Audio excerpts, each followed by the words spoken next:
आप सभी का पुनः स्वागत है लाइव टाइम पर। और आज हम देखने जा रहे हैं संसद। संसद क्या है, संसद के अंग और संसद के सदन कितने होते हैं, संसद का स्ट्रक्चर आज हम समझेंगे। बहुत ही आसानी से समझेंगे, 5 मिनट में आपको पूरा संसद समझ आ जाएगा। तो चलिए शुरू करते हैं बिना किसी देरी के। तो देखिए संसद शब्द जो जननी है, यानी संसद कहाँ से लिया गया। तो देखिए संसद का जो ब्रिटेन से लिया गया है, संसद की जननी ब्रिटेन को माना गया है। और संसद शब्द यानी पार्लियामेंट शब्द फ्रांस से लिया गया है। ये बात दोनों याद रखिएगा।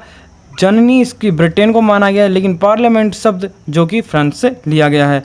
अब बात करते हैं कि संसद महत्वपूर्ण क्यों है। तो देखिए इसकी जो थर्ड बात इंपॉर्टेंट है, इसलिए ही संसद इंपॉर्टेंट है क्योंकि भारत की संप्रभुता संसद में निहित है। यही बात इंपॉर्टेंट बनाती है संसद को। अब ये संप्रभुता क्या होती है। संप्रभुता का अर्थ होता है कि यानी कि संसद पर किसी भी प्रकार का कोई दबाव नहीं है, ना ही अंतर्राष्ट्रीय दबाव और ना ही राष्ट्रीय दबाव। संसद जो फैसला लेगी वह पूरे देश को मानना पड़ेगा। संसद किसी भी राज्य की अनुमति के लिए उत्तरदायी नहीं है। संसद के ऊपर किसी भी प्रकार का कोई दबाव नहीं होगा, किसी भी प्रशासन का कोई दबाव नहीं होगा। संसद द्वारा जो भी नियम बनाए जाएंगे वो पूरे देश को मान्य होंगे। इसे ही कहते हैं संप्रभुता। आप इस तरह से समझ लीजिए कि जिस प्रकार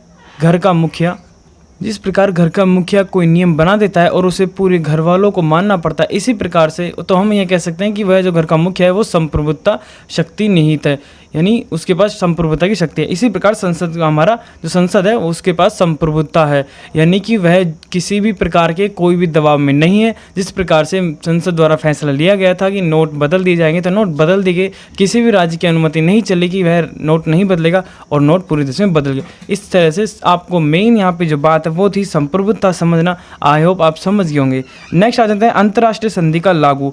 संसद द्वारा अंतर्राष्ट्रीय संधि लागू कर देना, वो भी बिना राज्य की अनुमति के। अब इस बात को समझो कि अंतर्राष्ट्रीय संधि यानी मान लीजिए मोदी जी कहीं विदेश जाते हैं, और मान लीजिए अमेरिका गए और उन्होंने किसी कंपनी को बोल दिया कि आप हमारे देश में आके खोल सकते हैं। जैसे उन्होंने बोल दिया राजस्थान में आके आप अपनी कंपनी खोल सकते हैं, और मान लीजिए यहाँ पे आके गहलोत जी मना कर दें कि नहीं मैं तो नहीं खोलने दूंगा। तो देखिए ऐसा नहीं चलता। अंतर्राष्ट्रीय संधि बिना किसी राज्य की अनुमति के होती है और वह मान्य होगी।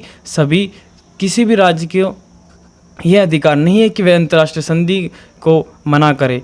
यानी इस प्रकार से यह कह सकते हैं कि अगर संसद द्वारा किसी अंतर्राष्ट्रीय संधि को हमारे देश में लागू किया गया है तो कोई भी राज्य उसके विरुद्ध नहीं जा सकता। वह सभी राज्य पर लागू होगी, जैसे कि मैंने आपको उदाहरण के अभी दिया था। अब बात करते हैं भारतीय संसद बनाए किसने था। देखिए दिल्ली में अधिक से जितने भी गवर्नमेंट्स बिल्डिंग हैं वो ज़्यादातर 2 ही लोगों ने बनाई थी, वो थे लुटियन और बेकर। ये बात याद रखिएगा। और भारतीय संसद का नक्शा भी लुटियन और बेकर ने ही बनाया था। यह किस अनुच्छेद में आता है, तो यह 79 अनुच्छेद में आता है। अब चलिए आगे बढ़ते हैं। अब देखिए संसद के अंग और सदन ये दोनों अलग अलग है, थोड़ा ध्यान रखिएगा। संसद के अंग पूछ जाए कितने हैं, तो संसद के अंग 3 हैं। लोकसभा, राज्यसभा और राष्ट्रपति, तीनों को मिलाकर संसद बनती है। लोकसभा, राज्यसभा और राष्ट्रपति। अब बात करते हैं सदन कितने हैं। तो देखिए संसद के सदन 2 हैं, लोकसभा और राज्यसभा। अब देखिए आप यहाँ पे ये गड़बड़ मत कीजिए कि लोकसभा क्या है, राज्यसभा, ये सब हम नेक्स्ट वीडियो में समझेंगे। अभी हम सिर्फ संसद के स्ट्रक्चर को समझने की कोशिश करें, इसलिए पूरा ध्यान संसद के स्ट्रक्चर पर दीजिए। ये ध्यान मत दीजिए कि लोकसभा, राज्यसभा, कौन सा निम्न सदन, कौन सा उच्च सदन, ये सब हम नेक्स्ट वीडियो में देखेंगे। अभी फिलहाल आप संसद को समझने की कोशिश कीजिए। अब बात करते हैं, देखिए इस प्रकार से जैसे मैंने आपको डायग्राम में दिखाया, ये मान लीजिए हमारी संसद है, ये संसद की बिल्डिंग है। यहाँ पे कितने सदन है, 2, एक लोकसभा और एक राज्यसभा। और अगर बात की जाए अंग की तो इसके 3 अंग हैं, लोकसभा, राज्यसभा और राष्ट्रपति। अब बात करते हैं इसके मेंबर्स की। तो देखिए सदस्य जो भी संसद में बैठते हैं वो MP होते हैं, यानी सांसद जिन्हें कहते हैं। सांसद मेंबर ऑफ पार्लियामेंट यानी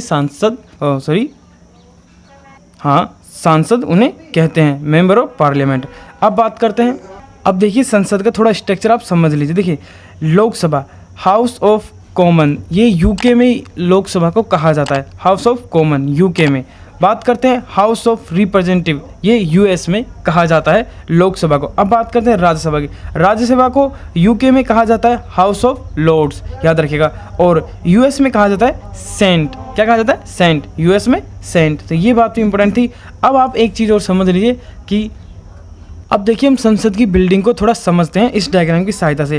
तो देखिए संसद में कुछ इस प्रकार से, इधर लोकसभा, इधर राज्यसभा, और बीच में एक होल होता है जिसे कहते हैं सेंटर होल। क्या कहते हैं? Centre hole. जिस प्रकार से आपने सुना होगा कि लोकसभा और राज्यसभा के संयुक्त अधिवेशन बुलाया गया, तो इसका अर्थ ये नहीं कि लोकसभा के लोग राज्यसभा में बैठेंगे और राज्यसभा के लोग लोकसभा में बैठेंगे। उनके लिए अलग से एक चैम्बर होल होता है और यहीं पे सब एक साथ बैठते हैं और यहीं पे हमारे भारत का संविधान लिखा गया था, जिसे बोलते हैं चैम्बर होल। तो ये थी संसद की बिल्डिंग का स्ट्रक्चर और संसद की बेसिक डिटेल। नेक्स्ट वीडियो में हम देखेंगे लोकसभा और राज्यसभा की फुल डिटेल। वीडियो अच्छी लगे तो प्लीज़ वीडियो को लाइक करें, अपने दोस्तों के साथ भी शेयर करें। मिलते हैं नेक्स्ट वीडियो में, तब तक के लिए धन्यवाद।